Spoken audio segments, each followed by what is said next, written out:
Dekat majlis sekarang kita kat Masjid Puncak Alam. Kita tengah nak terjah, nak tanya pakcik-pakcik, makcik-makcik pernah pergi haji ke tak.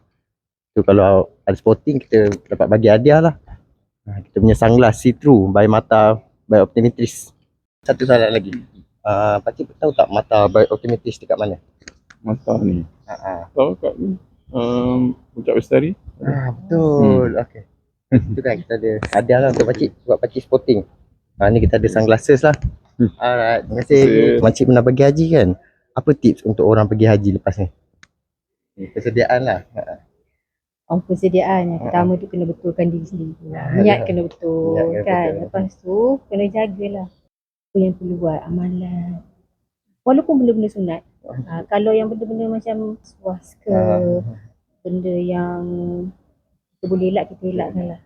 Sebab kita kena jaga apa yang mendatangkan pahala untuk kita lah, bukan yang kurangkan pahala untuk kita. Ada lagi satu soalan kita nak tanya.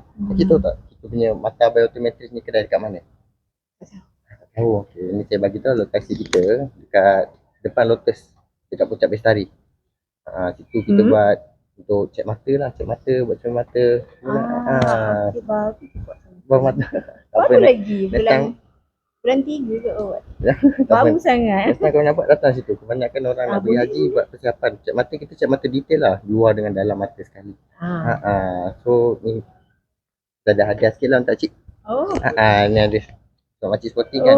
Sunglasses. Alhamdulillah, terima kasih. Alhamdulillah dapat juga insya-Allah. Memang teringin ni. Terima kasih cik. Terima kasih. Sama-sama. Assalamualaikum. Waalaikumsalam. Semoga Allah memudahkan. Amin. Terima kasih. Boleh Okey, kita nak tanya. Pernah pergi haji sebelum ni? Belum lagi. Masih lagi berdoakan untuk pergilah. Semoga dipermudahkan urusan lah. Okay. Satu lagi soalan kita nak tanya. Tahu tak Mata by Optometrist ni dekat mana?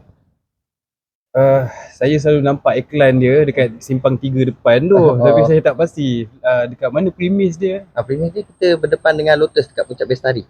Okey. So kalau next time nak buat cermin mata ke, nak cek mata ke, boleh datang lah situ. Okey. Okey, itu saja. So sekarang sebab sporting kan kita bagi hadiah lah. Ni kita punya sunglass. Terima kasih.